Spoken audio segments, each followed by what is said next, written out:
He's done it, ladies and gentlemen. Lando Norris is a race winner at last.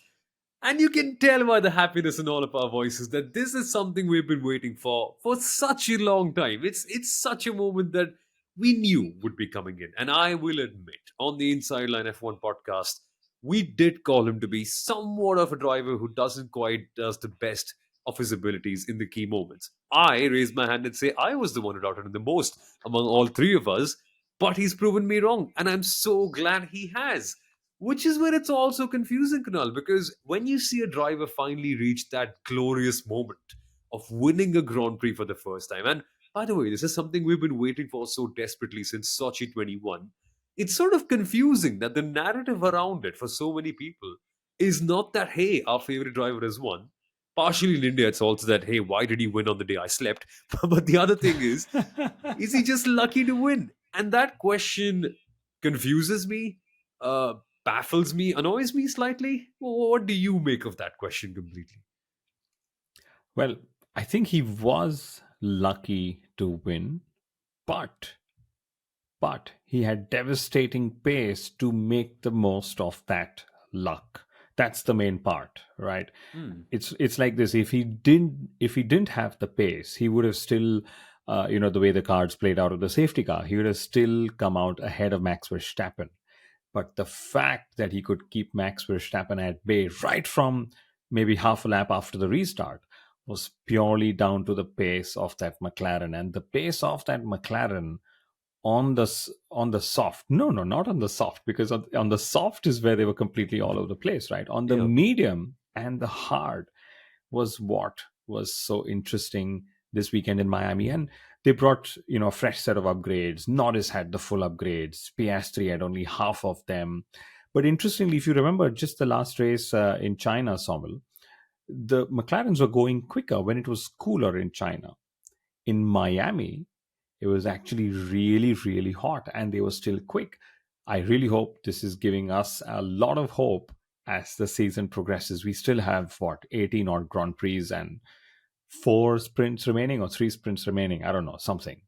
Hey, you're counting them now, which is an improvement. Earlier, you didn't even used to count them. So, are we seeing a bit of a move towards the pro sprint side, Kunal? Come on. I mean, all the last few good races that we've had, be it China, be it this one, be it oh well, what other sprint races we had? Man, We've had goodness, but we've had two this year, I guess, didn't we? yeah, China but and both of this them one. were quite good. Yeah, Yeah, and yeah, yeah.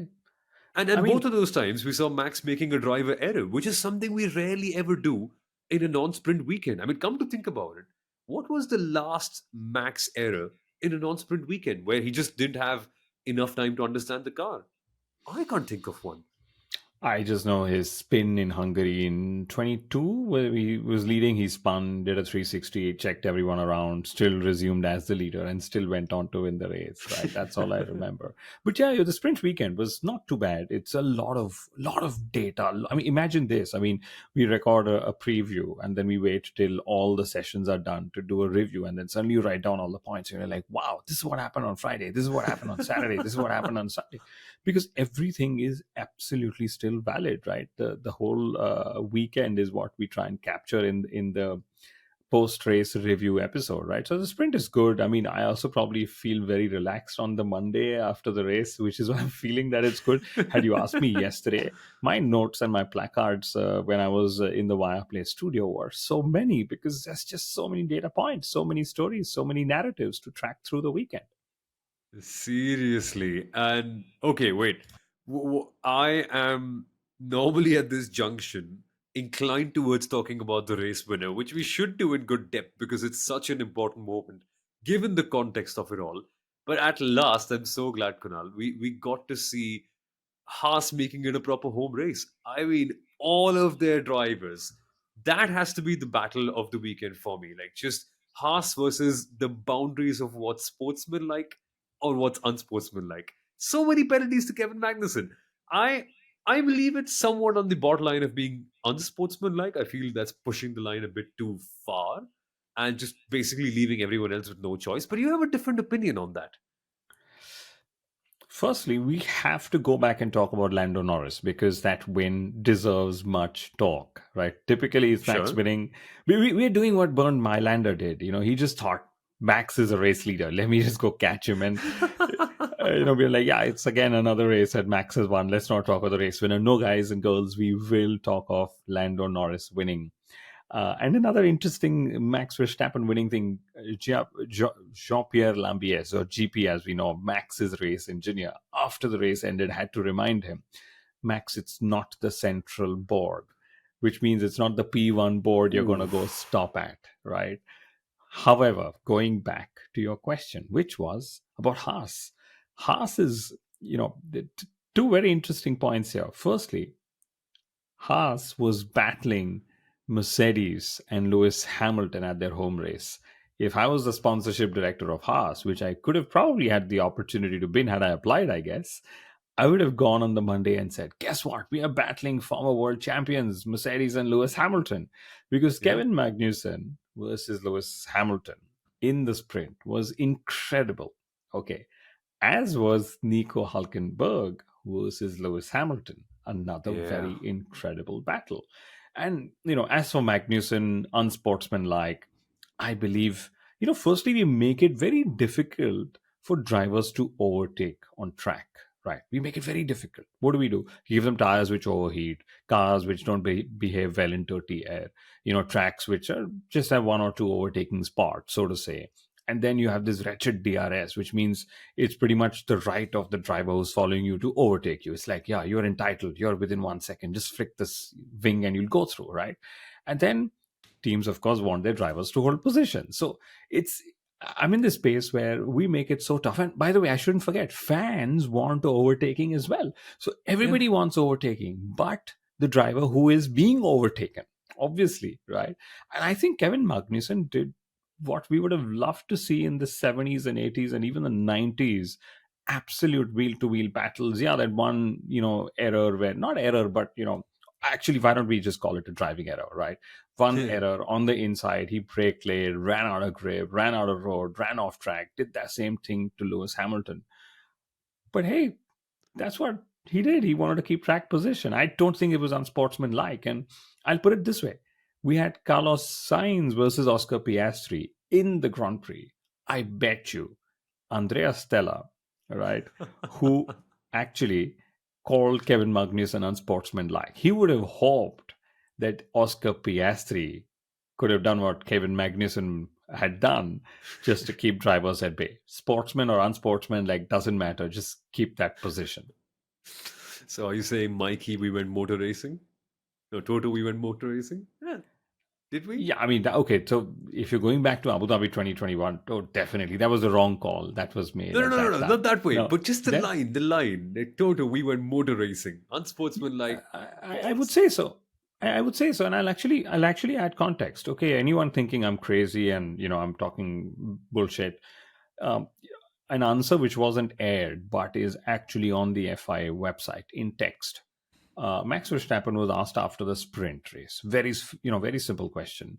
Max, what's it with the tires that you're unable to overtake or able to push, etc.? And Max literally looked and actually, it's not just the tires; it's everything. It's the circuits, it's the cars, it's the tires, it's everything that comes. He even, of course, blamed the temperature, but you can't do anything with the temperature, right? But he went on to Soumil. He actually blamed every Formula or Formula One where racing is becoming so difficult. Racing against each other is becoming so difficult. Which is where, in some part, you can look at Lando Norris's performance and be like, okay, it was greatly assisted by the temperatures not being ideal, by the track being basically a lot like the 2020 Ferrari, where nobody could understand the conditions and the tires were enough. And as a result, it was easier to have track position. But regardless, lucky or not lucky, whatever it might be, I mean, let's look at it this way: a lot of people before Alfred Newton had apples fall on their head. It's just that he made the most of it and invented a law, the result of which is the fact that we end up going racing these days. Physics, it's incredible. But that's the whole scenario. Norris can't be blamed for being the one who was handed that position. at last, in fact, Kunal, we've seen him grab the opportunity in this case and make the most of it. And I know that I have often criticized his inability to do so in scenarios like a key qualifying session, like Qatar comes to mind, that qualifying and that sprint, like Brazil last year as well. China was a bit of a bummer with this race start and the qualifying and the lap almost being deleted. But nonetheless, do you feel he's got it, Lando Norris? He's most definitely got it. Just the way I never imagined you'd use Isaac Newton and the Was it falling Isaac? apple. I said Alfred Newton. Oh, who's Alfred Newton? Look at me being the stupid one here. You need to Oh, sleep. goodness. You were up till the wee hours for the Miami Grand Prix. You need to get some sleep after this. No, Sir Isaac Newton, if we were to stick to the nomenclature. Hey. Apple falling, gravity was discovered at that time, right? But to put it this way, of course, Lando Norris has it. There's no doubt, which is why McLaren has been backing him, which is why Red Bull wanted him, which is why McLaren has pinned him down for the long term as well. We have to remember, these drivers eventually Oh. need the machinery to make sure that they get all the results that they talk of. And forget you, it was Lando Norris yesterday who actually accepted all the mistakes he's made in the last 5 years till he got to his Grand Prix win. And everyone's talking about the 110 races he's taken to win. His father said that he's been to almost 900 races with Wow. Lando to see him finally win a Formula One Grand Prix. That's a lot. That's seriously some commitment. Financially, mentally, emotionally. Wow, that's something. But He, that he, begs the he question. even said 350 race weekends. Can you Sheesh. imagine? Wow. All of that for this. Can you imagine how sweet it must feel? But it creates a question in my head. It's something that I can't answer myself, which is why I put it to you. But do you think Lando needed this more, or did McLaren need this more? Like, is it a vindication for the team more than it is for the driver? I would say it was needed equally by both. It was McLaren's Hmm. second win in 12 years, right? The last win, which was with Daniel Ricciardo, also happened when Max and Lewis were out of the race, right? This win was an absolute merit. Okay, they've been working towards this. In fact, Soumil, leading up to Miami, McLaren said, "We're bringing these upgrades. We're chipping away at it. We should be able to challenge Red Bull in 12 months." They actually quantified it as 12 months. And guess what? They did it literally a few days later, right? And the Red Bull is still the stronger car, I would say, because if we were to look at it this way, with DRS, the McLaren, so even with all the upgrades, the weakness is still the DRS, right? With the DRS on, the McLaren was just about reaching the same top line speeds as Red Bull was doing without it, right? And Wow. to me, the best stat of the weekend, Samuel, is that McLaren, a customer of the Mercedes, Formula One team, a customer power unit, customer of the power units made by Mercedes, has won a race in 2024 before Mercedes themselves. That's a dagger to their heart, huh? You're making them, you're making them pay for all of this. Come on, I mean, let's not take them down as much on a weekend where they've already had that terrible of a showing, and it just gets worse because you realize after a point that they were not just usurped by McLaren, but also Daniel Ricciardo in P4 in qualifying and the sprint. So it's now they're getting beaten by people who are not even in the same category as them, believe it or not. I mean, that for me has to be one of the most entertaining stories of the entire weekend. And that is quite something, right? Seeing Daniel Ricciardo come back. And I know at the end of it, it won't sound as sweet as Lando Norris because obviously Lando's gotten his first big win and it's the main event, right? So that's what gets most attention. But had it not been for just a weird qualifying session, which happened to most drivers this weekend, at least one of their qualifying sessions went a little bit haywire, Ricardo could have been one of the biggest stories. And we shouldn't let it slide out underneath that he actually did a very, very good job as just as his teammate, in fact. He did, and double points for Yuki Tsunoda. lots of points even for Alpha Tauri or Racing Bulls as they're called. They have now overtaken Haas for I think sixth place in the constructors championship, which I think is pretty phenomenal as well, right? In the case of Ricardo, yes, the sprint is great. The whole consistency or inconsistency is what people are, of course, going to keep pointing out at each time. If Fair, yeah. Yuki's consistently bringing him on the points, whereas Ricardo's getting one of those spikes and then plateauing and the spikes and plateau. And for a midfield driver, and this is something actually said on Viaplay yesterday, for a midfield driver, you want the consistency, and it's a consistency why Nico Hulkenberg has been delivering for Haas and is Audi's choice from next year itself, right? But this is not about Nico. Talking still about Racing Bulls, I think incredible stuff by Yuki Tsunoda. He said Honda is supporting him to get a seat in 2026, but that means there has to be an opening at Aston Martin. And Honda, of course, has said that there could be a chance at Aston Martin in 26, which makes me wonder, do they know something about Lance Stroll that we all don't know? No, I know it very, very clearly. Now Aston Martin have a reason to sack Fernando Alonso because Lance Stroll has finally beaten the world champion in qualifying. Hey, no, Can you no, imagine? nobody, no applause. But All of you but no, listeners, come on, man. I'll tell you one applause worthy statement or fact here. Lance was on older tires in qualifying than Fernando Alonso. Fernando Alonso bolted a fresh set. I think it was a fresh set of softs or mediums. I can't remember. But Lance Stroll was on an older set and he still managed to out qualify Fernando Alonso. So applause for Indeed, Lance Stroll. no, fair play, genuinely fair play. I mean, I know a lot of it has to do more with the fact that Fernando Alonso had a poor qualifying than Lance Stroll having an incredible one. Because let's not forget the Aston Martins didn't make it to Q3, which is ultimately what their benchmark is. But again, he's got the number, he's got the record, and the history books will always say that he did outqualify Fernando Alonso once. So that is quite something. But it makes me now think about this whole big question, right? And I've spent a lot of time this Monday just wondering what was the best battle of the weekend? Because for me, I'm mentally confused between three of them. Firstly, it was, as I mentioned earlier, Haas versus the borderline of what sportsmanlike versus what's not sportsmanlike.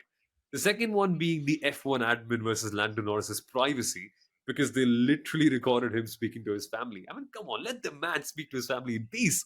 Don't record that stuff. Or the third one is Alonso versus Ben Sulayem.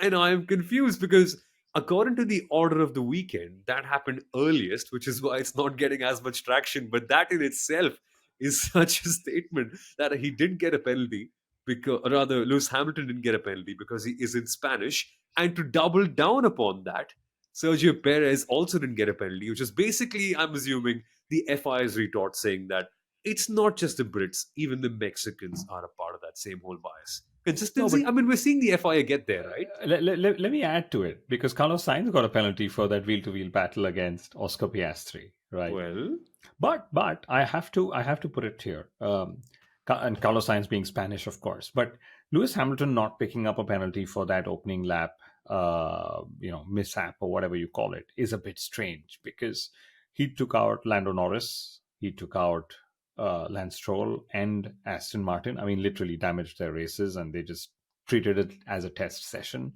much like Fernando would keep joking all the time. Checo Perez not picking up a penalty is fine because he actually didn't hit anyone or damage anyone's race prospects per se. He just found, he literally found a gap and went for it, and everybody else avoided him. Yes, he messed up the race order a bit, but that's okay. He didn't really, mess up somebody's car, didn't damage anyone's car. And as for Carlos Sainz, again, the cars are so difficult to overtake that somebody has to elbow out and nudge someone and trip over yeah. somebody's toes or get somebody to trip over your toes. That's what happened. And I somewhat think Carlos's penalty still makes sense because Oscar's car was absolutely demolished. They had to go. He was overtaking three cars in a span of Yeah. one lap or something. But Samuel, the race in Miami was actually a race of two halves because the race was literally split by the safety car. Before the safety car, Max Verstappen would have won comfortably, and Oscar Piastri would have finished second, I believe, because Oscar was, also really quick up front after he overtook, I think, Charles Leclerc at the first start, right? And the second half is what, of course, where what mattered, because that's the half that has the checkered flag, and that's where I think Lando Norris was clearly the best of anybody out there. And when was Max's mistake though? Because he hit that bollard, which which nicely showed us the way air flows over an Adrian Newey designed car, right? And Max's mistake, since we already spoke of it, was actually because I think Leclerc was quicker and Max had the threat of the undercut looming over him. So Mm, Max went in too hot. Anyway, these cars don't like the slow speed section, and then boom went the bollard. yeah. Strange, really strange. I think we've broken a streak here with this. We've broken a streak of Max making a driving error in the race. We've broken Max's incredible race winning streak. I've lost count about how many races it's been. We've broken a streak of Lando Norris being the driver with the most podiums without a win. Check out. Stroll out qualifying Alonso. And also Pierre Gasly out qualifying Esteban Ocon, which happened indeed in the race this time out. But of course, the biggest streak that's being created nowadays is Magnussen building a streak of getting penalty points. He's on the cusp of it all. 11, is it not? Is it 8 or is it 11? I 8, can't remember. 11? But yeah, he's the closest Far, to. far too many. Yeah, he took Checo Perez too seriously while coming into the race weekend, because the F1 drivers were asked in the official press conference saying, "How's the penalty point system and do we need to revisit it?" And Checo laughed and said, "I think I'm leading the penalty points championship or something, right?" And guess what? It's Kevin Magnussen who's leading the championship in with regards to penalty points, I believe. But Who's fighting? Haas has probably realized, if anyway we're going to get rid of Kevin, let him just pick up all the penalty points while he helps Nico pick up all the championship points, probably because that's what he did in Jeddah as well. Yeah, yeah, exactly. Ditto. But we need to talk about Alpine as well, no, Kunal? Yes. Because we've slandered them a lot. Not that we still understand everything we do, because they have now hired an executive technical director, which means they have four technical directors now, if I'm not mistaken. Executive technical director and three technical directors for three different components of the car, which means essentially it's just the head of a particular department. Why do you call it a technical director? But the point being, whatever it is, it's helping, because the more people they're adding to their management group, the more weight they're shedding down from their car, and it's working. These upgrades have eventually produced quite something. And I know David Coulthard was very aggressive about his comments about Alpine, which I find quite funny on the entire weekend. But this was good. I mean, good to see them rubbing shoulders and wheels with Aston Martin, and in the race space as well, being up there, keeping up in that upper midfield. It's genuine progress. Yeah, I mean, they got both the cars into Q2, which also is progress. They scored a point, which I think is pretty fantastic. Again, on merit with everything that they had. Eighth team to score points in this season already within just the first six races. So Williams and Sauber are the two ones that haven't scored a point. And their upgrades were largely, so they had upgrades on both the cars this race weekend, which I think is also good because it gave them more time to sort of understand and extract performance. But their upgrades were largely towards saving weight and getting them closer to the weight limit of these really heavy cars, right? And that's what sort of brought them lap time, because you're just carrying around less weight on a car which they already know is got an engine deficit. Wait, but my question here is, how can a Formula One car be overweight within a year when obviously teams are trying their best to shed it? Is it just that the bar for being overweight has gone down, and to the point that the teams have cut down on so much weight in the last couple of years that what was acceptable in 2023 is not acceptable in 2024? So one of the reasons why they end up being overweight is the composites that they use. You just have heavier ones that have been used. Could be cost reasons, could be manufacturing sourcing reasons as well, right? And then it just helps, you just design the same part with a lighter, stronger, rigid component, which of course clears all the FIA tests. So then you just end up saving weight. And being at the weight limit or lower helps, because then you can adjust your ballast in the car to help get more driving characteristics out for yourself. So you can put it at the front if you want more front end, etc. So I'm not going to get too technical because that's also not. I mean, I've driven and I've understand how these things work, but I'm unable to explain it with as much technical clarity as some of the other technical people can, I would say. And we'll bring them on. We'll bring them on the show to talk more about it. We definitely will. I mean, we've been trying to get so many incredible guests like Alex Jakes, the voice of F1 TV, who had such a brilliant commentary call, by the way, for Lando Norris winning. It was amazing. And if you want to hear more of his stories and his take on Formula One, you can definitely check out our Alex Jakes special, which was the last one coming before this episode. And also Christian Danner, one of the most legendary F1 commentators from Germany, who also is a driver who has done everything in the world of racing, including Formula One and TTM and sports cars and the likes. His episode is also going to be coming out very, very shortly. One thing before we end, though, the unluckiest driver of the weekend, you know I'll be talking about him, Carlos Sainz, and his interview after the race is what I find particularly interesting. Because normally most people were complaining about the tires or the grip or the safety car not helping them out. Carlos Sainz said, had the safety car come in a couple of laps ago, I would have been the race winner. Do you buy that statement? Because I do. His pace was looking faster than that of Piastri and Leclerc ahead of him. His composure at the start was amazing. He's always been a driver who's managed to hold on to pressure quite well, and had it been a couple of laps earlier, Sainz would have been the one cycling out first. I really do feel they've just lost one minorly. I would say he would have probably definitely been on the podium for sure, given how the safety car literally, swung the fortunes around for some and then swung it back for the others and so on, right? But I don't believe the Ferrari had the pace to win. I think McLaren just had the pace to, uh, extract all the performance they could have. Norris was, of course, nice in his composure to say he would have had to overtake both the Ferraris and the Max to claim the race win had he not had the safety car, etc. Right? But I still think that Norris's pace was very devastating to not keep him as a serious contender. And a lot of people were wondering if McLaren made a mistake by not bringing him in at the safety car on the first instance itself, right? Yeah. From what I've understood is the safety car literally came out a few seconds after he crossed the pit entry line. At least that's what our analysis on Viaplay said yesterday. But it also, one of the things that I answered on television was a team will never pit preempting a safety car. It's either a safety car or not when you enter the pit lane. You cannot enter the pit lane thinking that a safety car would come out later, because you saw what happened with Magnussen and Sargent. A few seconds later, Magnussen was actually reversing and leaving. Would Yeah. Sargent have done the same thing? And had he done that, would it have been a safety car or a virtual safety car? So you don't have a preempt one, right? That's a good part about strategy.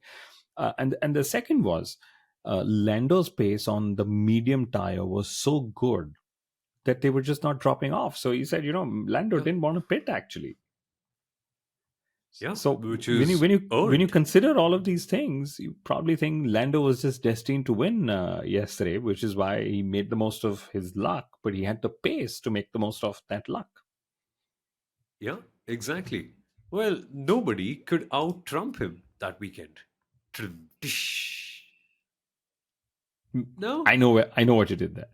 Yes, I'm glad. I'm glad. People are disappointed on the internet. They should be.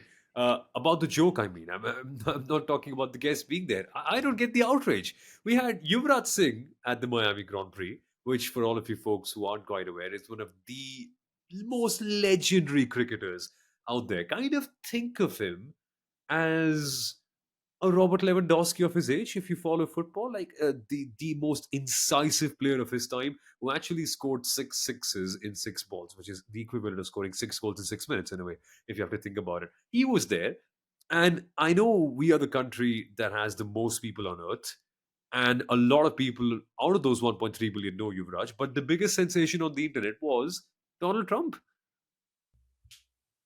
Yeah, I think we've seen Vladimir Putin attend races Oh, before, we right? have, yeah. So if the heads or former heads of states show up, it's no big deal. I don't see an outrage. If Donald Trump is a fan, great. I hope he paid for his ticket, which I'm pretty sure he did, right?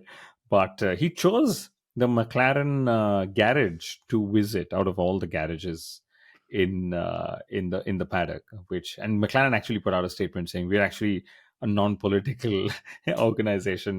We are glad that the former president of the United States chose to visit us.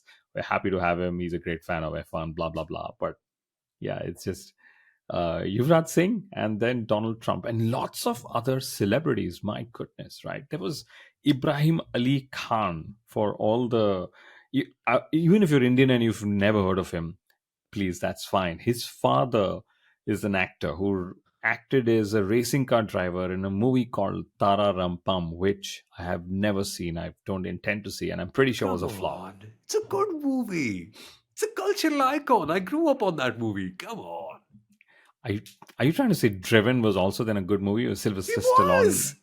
It was. I mean, didn't you see that scene where they were actually taking off a nickel off the apex of a corner? That was like, yes, that's how you do racing. And, and they raced Indy cars on the street, which, by the way, I'm not saying that's too far from reality because that's literally what we did yesterday. But, well, it's a good movie. We actually raced in a car park yesterday, right? Such a Fair. sophisticated car park. I think pretty fantastic. The Miami Grand Prix was pretty good. I would say we've had a few really good races. Even though Max has been winning most of it, all of it, will continue to do so. But I'm intrigued by what McLaren can pull out after this. Their Yeah. confidence would have been boosted even more so, saying that's it. Red Bull is somebody we can catch. We did catch. Can we continue down this trajectory for the rest of 2024? That we shall see. And how do we end the episode when we're talking about a Lando Norris race win and Ibrahim Ali Khan in the same podcast? We just say, wow. All the Indian fans will know what I'm talking about. If I did a terrible impression, I know I did. Safe is safe. That's what it is. But folks, thank you so much for listening to this episode of the Inside Line F1 podcast. Please, please, please subscribe to us if in case you haven't, and if in case you do enjoy. But if you didn't enjoy this episode, that's totally all right. Tell us why, and we'd love to make any improvements possible that make sense to make this episode better. But folks, thank you for watching, thank you for listening, and we'll be back with more very soon. Bye bye.